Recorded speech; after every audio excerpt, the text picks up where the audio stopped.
Hi hello friends, welcome to Tarun Sundar family.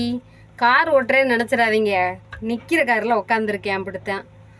சரி, இன்றைக்கி வீடியோவில் நம்ம என்ன பார்க்க போகிறோம் அப்படின்னு பார்த்தீங்கன்னா, அதுக்கு முன்னாடி நான் ஏன் காரில் உட்காந்துருக்கேன் நீங்கள் தெரிஞ்சுக்கணும்ல.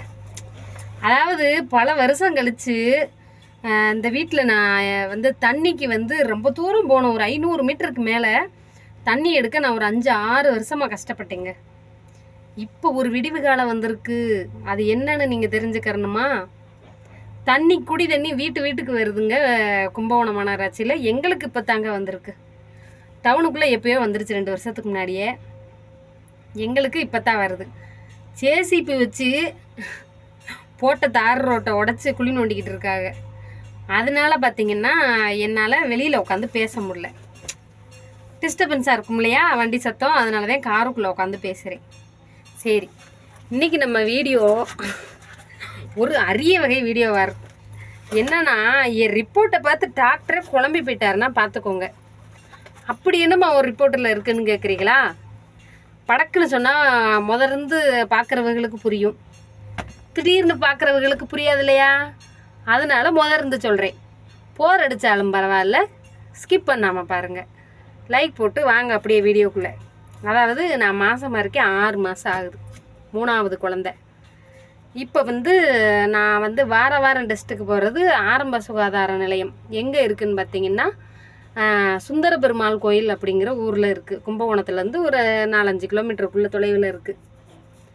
அந்த ஆஸ்பத்திரியில் பார்த்தீங்கன்னா கிட்டத்தட்ட இப்போ நான் ஒரு 4 மாதமாக செக்கப் போகிறேன்.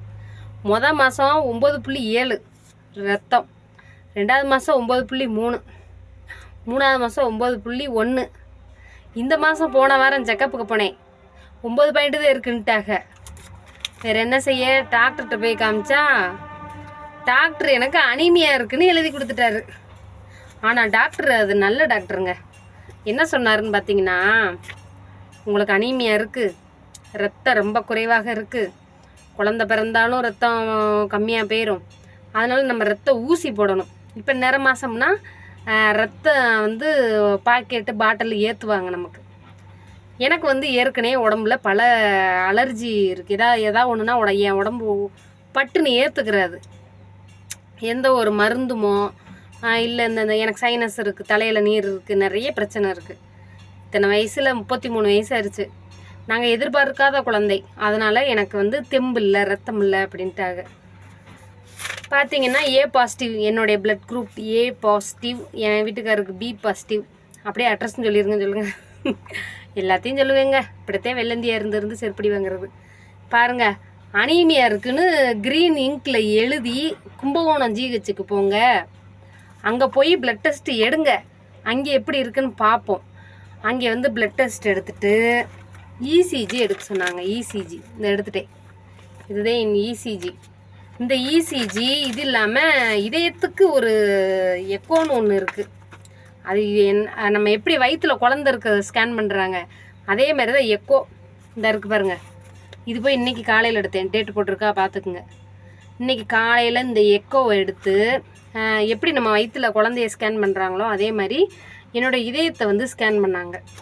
அதில் என்னமோ எழுதியிருக்காங்க. அது டாக்டருங்களுக்கு புரியும், நமக்கு புரியாது. இதை பார்த்துட்டு டாக்டர் இதெல்லாம் நல்லா இருக்குது, அனாமலை ஸ்கேன் எடுத்துட்டேன், 5ஆவது மாதம் ஸ்கேன், அதுலேயும் குழந்த நல்லா இருக்குது. இதில் டாக்டர் மிரண்டு போன விஷயம் என்னன்னு கேட்டிங்கன்னா, ஏற்கனவே நான் சொல்லியிருக்கேன், இங்கே எடுக்கும்போது 9 பாயிண்ட் தான் இருந்துச்சு. இதே கும்பகோணம் ஜிஹெச்சில் எடுக்கும்போது பேப்பர்லேயே காமிச்சிட்டேன் நான் ஏற்கனவே. இருந்தாலும் உங்களுக்கு இன்றைக்கி டாக்டர் மிரண்டு போன விஷயத்த சொல்கிறேன். இங்கே பாருங்கள், இது கும்பகோணம் ஜிஹெச்சில் எடுத்தது 11.3 கிராம் ஒரே நாளில். இன்றைக்கி போன வாரம் செவ்வாய்க்கிழமை அங்கே ஆரம்ப சுகாதார நிலையம் போகிறேன், மறுநாளே ஜிஹெச்சுக்கு போகிறேன். ஒரே நாளில் 2.3 பாயிண்ட் எப்படி டிஃப்ரெண்ட் வரும்? டாக்டர் பார்த்துட்டு அவரே மிரண்டு போயிட்டார். என்னங்க, 1னா டிஃப்ரெண்ட் வந்தால் பரவாயில்ல, 2 எப்படி வரும்? அதனால தான் நான் உங்களுக்கு ஜிஹெச்சுக்கு போச்சோன்னே அப்படின்ட்டாரு. சரி, ரைட்டு, பார்த்தாச்சு. இப்போ என்ன சொல்லிட்டாரு அப்படின்னா, அவரே சிரிக்கிறாரு டாக்டரே. என்ன செய்ய ஒன்றும் புரியல. நீங்கள் எதுக்கும் அடுத்த மாதம் செக்கப்புக்கு வருவீங்கள்ல, வரும்போது நீங்கள் என்ன செய்றீங்க அப்படின்னா, ப்ரைவேட்டில் ரத்த பரிசோதனை நிலையம் இருக்கும்ல, அதில் வந்து பிளட்டு எடுத்துகிட்டே வந்துருங்க அப்படின்ட்டாப்புல சார். சரி ரைட்டு. இப்படியெல்லாம் இருந்தால் நம்ம யார் சொல்கிறத நம்புறது சொல்லுங்கள்? அதாவது ஆரம்ப சுகாதார நிலையத்தில் உள்ள ரத்தம் உண்மையானதா? இப்போ எனக்கு ஒரு வேளை ரத்தம் அதை சார் என்ன சொல்கிறாரு, சார் நான் கேட்டேன் அவர்கிட்ட, என்ன சார் இப்படி இருந்தால் நாங்கள் எதை சார் நம்புறது அப்படின்னு நான் கேட்டேன். நம்ம ஒரு யூடியூப்பர் இல்லையா, நமக்கு வாய் கொஞ்சமாவது இருக்குமா இல்லையா?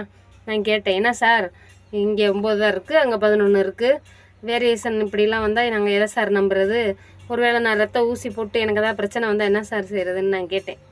அதுக்கு அவர் சொன்னார், ஏம்மா ரத்தம் அதிகமாக இருக்குன்னு வந்தது நமக்கு ஒன்றும் பிரச்சனை இல்லை, ஒருவேளை ரத்தம் கம்மியாக இருந்துட்டா என்ன செய்கிறது, அதுக்காக நான் அதுக்காக தான் உங்களை அங்கே போய் பார்த்துட்டு வாங்க, ஃபைனல் டிசிஷன் எடுத்துக்கிறோன்ட்டு தான் அங்கே போக சொன்னேன் அப்படின்ட்டார். சரி, என் உடம்புல வந்து இப்போது ரத்தம் கம்மியாக இருக்கா கூட இருக்காங்கிறது எனக்கும் தெரியாது, அவருக்கும் தெரியாது, டாக்டருக்கும் தெரியாது. இப்போ அடுத்த மாதம் நான் ப்ரைவேட்டில் எடுத்துகிட்டு போகணும். அதுக்குள்ளே நான் என்ன செய்கிறேன்னா, ஒரு நாள் விட்டு ஒரு நாள் இப்போ பீட்ரூட்டு திங்கிறேன். அதை ஒரு நாள் ஜூஸு போட்டு குடித்தேன், கொமட்டிக்கிட்டு வந்துருச்சு.